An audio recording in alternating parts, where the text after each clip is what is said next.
صحافی ارشد شریف کے ملک سے باہر جانے کی تحقیقات کی جائیں۔ یہ معاملہ قتل کا ہی نہیں بلکہ انسانی حقوق کا بھی ہے۔ سپریم کورٹ میں اسکوت کیس کی سماعت میں چیف جسٹس عمر عطا بندیال کے ریمارکس۔ سوال کیا کہ ارشد شریف کے پاس کچھ ڈیجیٹل آلات تھے، ابھی تک نہیں ملے، کیا JIT کو پتہ ہے کہ وہ آلات کہاں ہیں؟ چیئرمین پاکستان تحریک انصاف عمران خان پر ہونے والا حملہ خود ساختہ تھا۔ حملہ جان بوجھ کر کروایا گیا تاکہ لانگ مارچ میں جان ڈالی جائے۔ گرفتار ملزم نوید کے وکیل کا پریس کانفرنس میں دعویٰ۔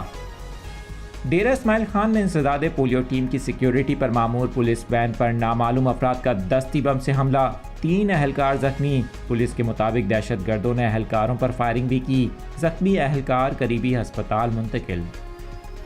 کراچی میں بلدیاتی انتخابات اور مردم شماری کے معاملے پر جماعت اسلامی کا وزیر اعلیٰ سندھ ہاؤس کے سامنے احتجاج۔ امیر جماعت اسلامی حافظ نعیم کہتے ہیں سیاسی جماعتیں کہہ رہی ہیں کہ ووٹر لسٹیں درست نہیں، ہم نے بھی اس بارے میں بات کی، آخری مردم شماری کی ذمہ داری نون لیگ کی تھی جو غلط ہوئی، سندھ حکومت نے صرف اخلاقی نوٹ لکھا، اس کے علاوہ کچھ نہیں کیا۔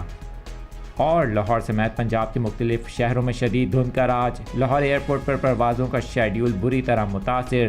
ترجمان سول ایویشن کے مطابق منسوخ ہونے والی پروازیں نئے شیڈیول کے مطابق لاہور پہنچیں گی۔